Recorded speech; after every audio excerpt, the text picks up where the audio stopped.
Bendera merah putih berkibar di pulau terluar antara perbatasan Lombok dengan Australia, yaitu di Pulau Sopia Lucia Sekotong, Lombok Barat.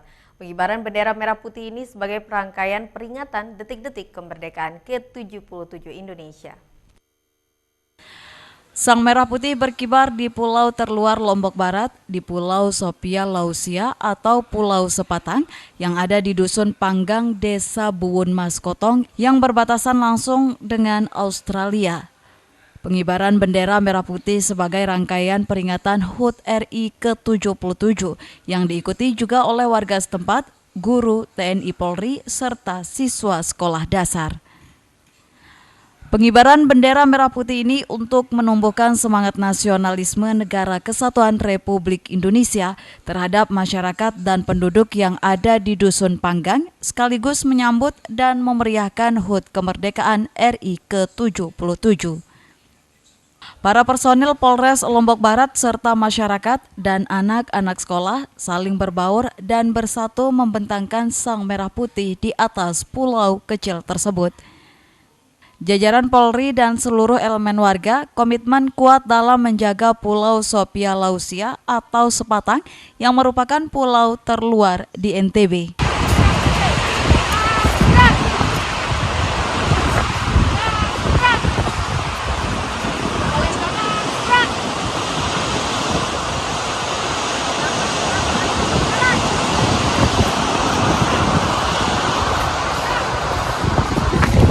Pengibaran bendera merah putih ini disambut antusias warga dan kali pertama digelar warga masyarakat di Pulau Sopia Lausia untuk menumbuhkan semangat nasionalisme.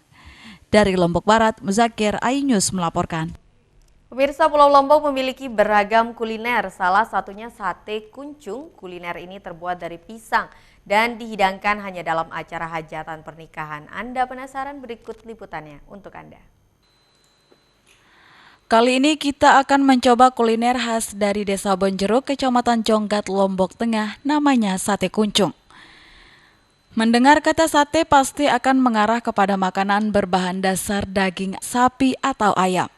Tapi tidak dengan sate yang satu ini, sate kuncung ini terbuat dari buah pisang jenis pisang batu atau pisang biji, sehingga disebut juga dengan sate puntik batu.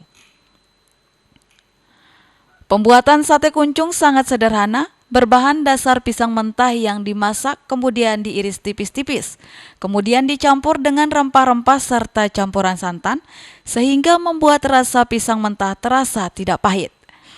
Dalam pembuatannya biasanya sate ini bisa juga dicampur dengan daging sapi atau ayam. Dan olahan pisang yang sudah diiris tadi kemudian ditumbuk bersamaan dengan yang dibuat dari rempah-rempah. Setelah sedikit halus, baru kemudian dimasukkan ke dalam daun pisang yang dibuat berbentuk mengkerucut. Kemudian dibakar di atas tungku api selama 15 menit. Sate kuncung yang biasa disebut oleh masyarakat Desa Bonjeruk itu yaitu sate puntik batu.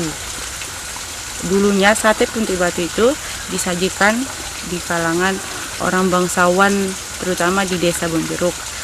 Dan sate puntik batu itu biasanya disajikan ketika ada acara tertentu seperti begawe. Dan sekarang kita sebagai kelompok sadar wisata yang ada di Desa Bonjeruk ini ingin mengangkat kembali sate puntik batu tersebut biar bisa dikenal lagi dan tidak dilupakan. Dalam penyajian sate ini ditempatkan di atas dulang bersama nasi putih, sayur kelor, pelecingan ayam rangkat yang diatur sedemikian rupa yang disebut dulang saji. Dalam sejarahnya, sate kuncung merupakan makanan khusus buat para bangsawan pada zaman Kedatuan Jonggat. Biasanya sate kuncung juga ditemukan saat acara-acara tertentu seperti nikahan. Dari Lombok Tengah, Herkiandi, iNews melaporkan. Keindahan alam wisata di Provinsi Jawa Barat memang sudah tidak diragukan lagi dan salah satunya yaitu wisata Kawah Putih. Kawah bekas letusan Gunung Merapi menawarkan sejuta pesona yang bisa membuat takjub bagi siapa saja yang berwisata ke tempat ini. Tidak hanya Gunung Sunda Purba, gunung api lainnya juga meninggalkan jejak letusan yang luar biasa di tanah Pasundan ini. Jawa Barat khususnya Bandung tidak hanya memiliki Gunung Sunda Purba, tapi ada juga Gunung Patuha. Nah, hasil erupsinya menciptakan sebuah kawasan fenomena geologi yang sangat unik. Kira-kira uniknya seperti apa ya? Yuk! Gunung Patuha sendiri adalah satu dari beberapa gunung api yang ada di tanah Pasundan. Meletus pada abad ke-13, gunung ini menghasilkan sebuah danau yang sangat eksotik. Selamat datang di Kawah Putih. Nah, ini dia salah satu kawasan fenomena geologi yang dimiliki oleh Bandung, Jawa Barat. Luas dari danaunya ada 4 hektar, tapi kawasan ini sendiri luasnya 6 hektar. Danau ini berada di ketinggian kira-kira 2.400 meter di atas permukaan laut. Ini keren banget dan unik banget, kayaknya dari sana lebih keren lagi. Kawah Putih sudah terkenal hingga ke pelosok negeri. Terletak di Ciwidey, Kabupaten Bandung, Kawah Putih terbilang sebagai primadona wisata Bandung Selatan.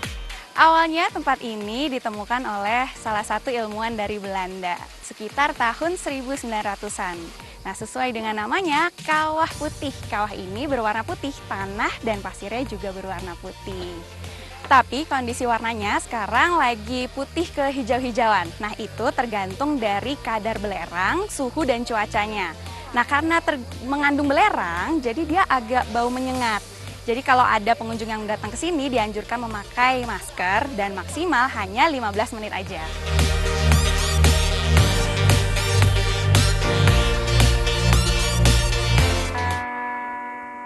Ya, bau belerang bagaikan ucapan selamat datang saat mengunjungi tempat ini.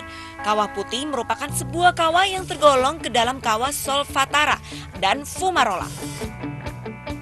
Kawah Solfatara dicirikan dari bau belerang yang dihasilkan oleh kawah berbau busuk seperti kentut.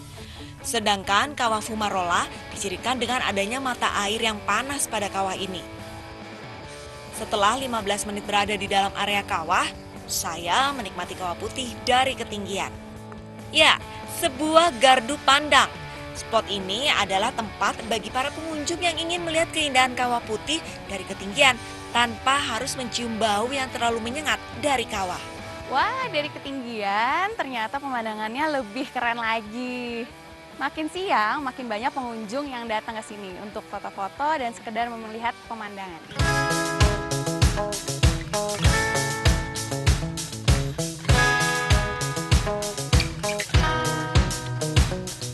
Selain geodiversity, sebuah tempat harus memiliki unsur cultural diversity dan biodiversity untuk dimasukkan ke dalam taman bumi atau geopark. Salah satu keragaman hayati di tempat ini adalah Cantigi ungu atau Cantigi gunung. Pohon ini tumbuh secara alami di Pulau Jawa pada ketinggian 1.100 meter di atas permukaan laut. Nah, uniknya pohon ini mampu bertahan terhadap asap belerang dan tanah kawah yang beracun. Cantigi adalah tumbuhan yang dapat tumbuh di puncak pegunungan seperti Edelweiss. Jika sedang berbunga, kita akan melihat pucuk-pucuk ranting akan dipenuhi daun dan bunga yang berwarna kemerahan, layaknya musim semi di Jepang. Ya pemirsa, informasi tadi sekaligus menutup perjumpaan kita kali ini di Ayu News NTB. Saya Vinka Andini pamit undur diri dan sampai jumpa.